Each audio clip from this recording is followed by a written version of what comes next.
Hey, what's up, everyone? This is Tim from Third Wave Sabotage, and today we are looking at a 1990 vehicle known as the Mobile Battle Bunker. So I acquired this one probably about a year and a half ago, complete with a bunch of stickers on it, which I have found that's kind of rare. So really happy with this. Let's jump in and give you an overview on things, and then we'll talk about the details. We'll do some close-ups. You see, I've got some figures in there already. But yeah, I really like this vehicle. I know functionally, a lot of people have brought up like, well, it wouldn't really work in real life. I get that, and it's true. And yet, I think the vehicle is really cool. And also, it's GI Joe. It's not real life necessarily, right? So not even necessarily. It isn't real life. Let's start off and give you a visual overview.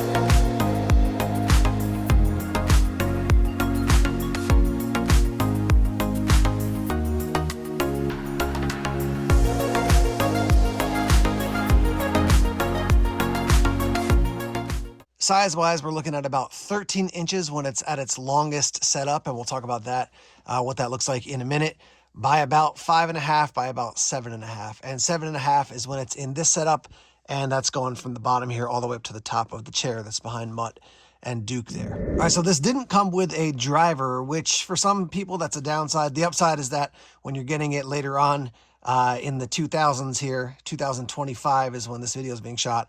Obviously, that's a little bit less work to have to acquire it with a driver. So I'd like to have had a driver with it, but it is what it is. This is beyond my time. I stopped probably maybe in 1990, but I never saw this until probably 4 or 5 years ago when I was getting back into my GI Joe collection and finding my old Joes. So what do we have here? We've got a Mobile Battle Bunker. Now, I checked out some other reviews and some other thoughts on this. What is a bunker versus what is a tank? There's lots of different ways you can think about this. I think broadly speaking, they're talking about a bunker as a small base, a small place where you can hide out. And you see that idea kind of expressed here in the windows up front, but also it's mobile. So as you can see, you've got tank treads here, so it can actually move. Now this does have two different phases. It has like the tank phase where it can roll. And then I think even when it's set up as the battle bunker, which it currently is, it can still move. It's just that it's very, very low to the ground. This vehicle holds 5 figures. Right now you can see 3, 1, 2, and then Hardball is down here. There's actually 2 guys back here on the rear platform, which I will show you in a moment. For me, when I look at this, I think it's an urban vehicle. And one of the main things is that it doesn't have a ton of clearance. And then secondarily, it's got this plow here in the front. And it's sort of like, what do they call it? A cow catcher, you know? It definitely has vibes similar to something like the Rage from Cobra, right? So it's something that if like a car or something got in the way, it could push it out of the way. I certainly, as you're playing with it, you could use it out in the woods, you can use it in the desert, whatever. But for me, I kind of get an urban vibe here from this thing. When it comes to the weaponry on it, we've got the cannon up here. These are called different things depending on what different season you're in with GI Joe. So I think these are called machine guns. Then we have missiles, and then we have cannons here. These guys can point forward, they can point all the way back, and they can also point up if you were going to be shooting at like a Rattler or something like that. They look initially like they would swivel out like this, but they do not. The missiles just point forward. You can see I do have all the stickers on my missiles, but at least on the first 2 or 3, they're starting to pop off. So yeah, I'm just happy to have the stickers, period. Now, this gun up here, it does point up and down, and it spins around. Obviously, if you spin all the way around, you're pointing directly at, I assume, your drivers. These 2 guys up here, maybe somebody's in charge of the cannon, somebody's in charge of driving, but obviously you don't want to do that. But you can point up and, shoot Cobra Claw out of the sky or something like that. You've got missiles, you've got these cannons.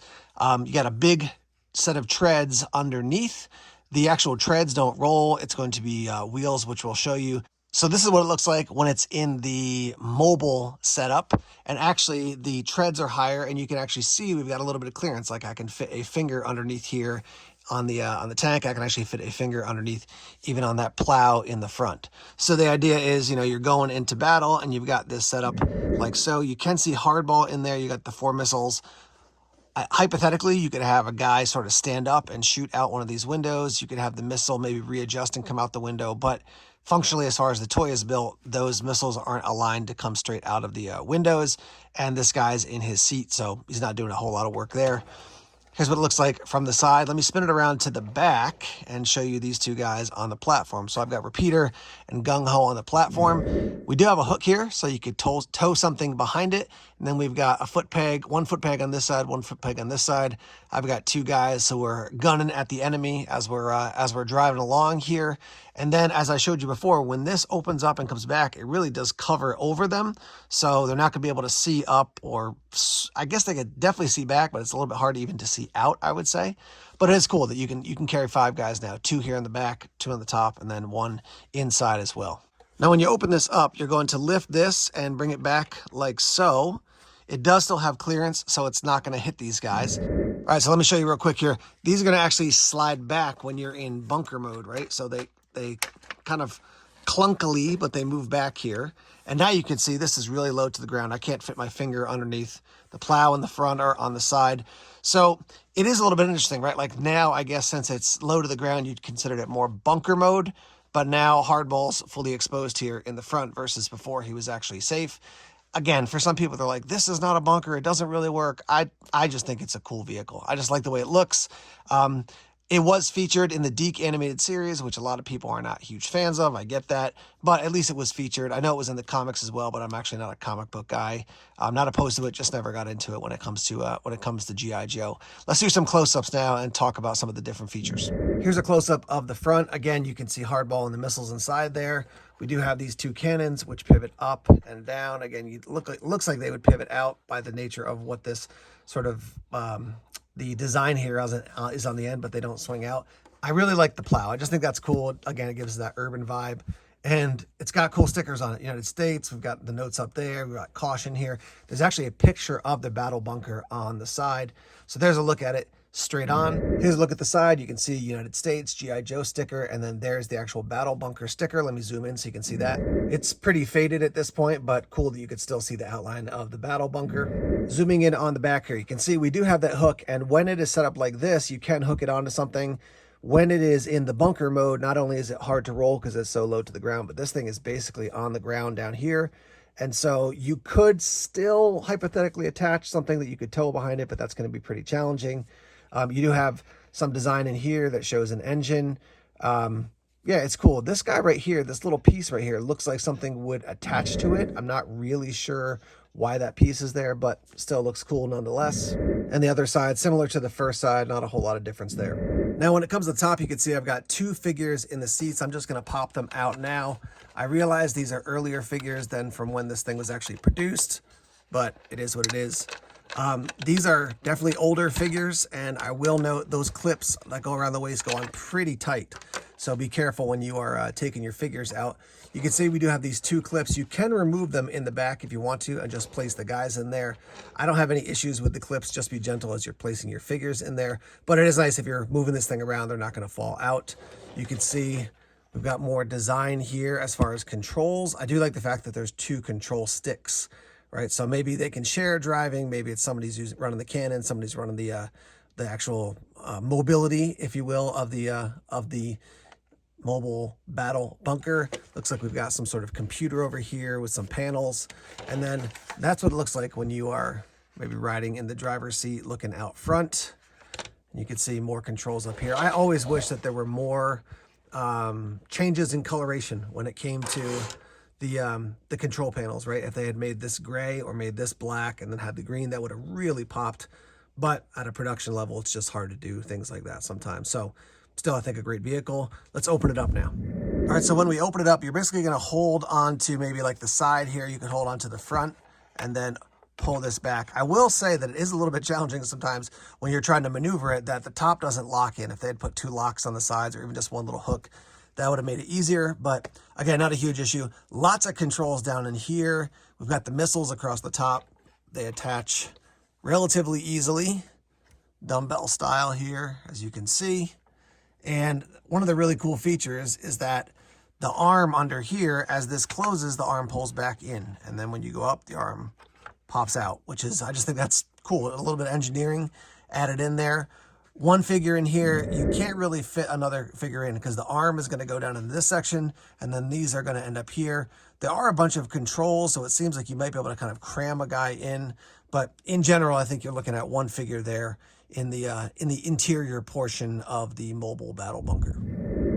So what we have here is the Ultimate Guide to G.I. Joe and their breakdown of the battle bunker. Let's take a look at this together. It says the mobile battle bunker fully loaded with armaments to support G.I. Joe team's land assault forces with room for 5 G.I. Joe troopers, dual pulsating roof-mounted twin machine guns with a 5,000 round capacity via a laser ammunition dispenser, 2 double-barreled pinpoint accurate mortar cannons, a rear bumper, and a front battering ram retracting tank treads, and a hidden missile rack that pops out from the bunker's retractable blast-proof body design with 5 anti-armor missiles. The battle bunker is an interesting addition to G.I. Joe's arsenal. The mobile battle bunker's easily lost pieces are its 5 missiles right there. And then you see stinking brand new, never used, perfect, all the way down to what you can get it for if you have it used and you're not getting a box or anything. So as I said before, I consider this an urban vehicle. You could certainly use it out in the woods. I actually have more places to take pictures of, to do photography in the woods that are just a better setup for me. So you'll probably see more of these outside as opposed to in a more concrete setting. Price point for this when it first came out was $12.99 in 1990. You're looking between $35 and $45, depending on where you pick it up. Obviously, if you get it at a convention, it's going to be cheaper. If you get it on eBay, it's probably going to be a little bit more expensive. You got to pay shipping there as well. But a cool item to have. 1990 usually marks a turning point for people with their collecting, right? So like 82 to 89 are kind of considered like, okay, these are the beginning years of, or the opening years, maybe I'll say, of G.I. Joe. And then later on, you're going to be like, okay, now we're getting into another generation of kids who are playing with these toys. I bought G.I. Joes all the way up till I think the end of junior high school, and then, you know, pivoted into other things, sports and stuff like that. But yeah, I think this is a great toy. I got it at Maine Vintage Toys up in South Portland, Maine. Great store. They've got not a ton of Joe stuff all the time, but when they get stuff, it's fun to go up there and just to check it out. It's about an hour, a little over an hour for me to get up there. But this is the Battle Bunker. Thanks for tuning into this video. Check out some of these other videos that I have available on the channel. Leave comments if you got questions. Thanks for checking out what we're doing here at Third Wave Sabotage.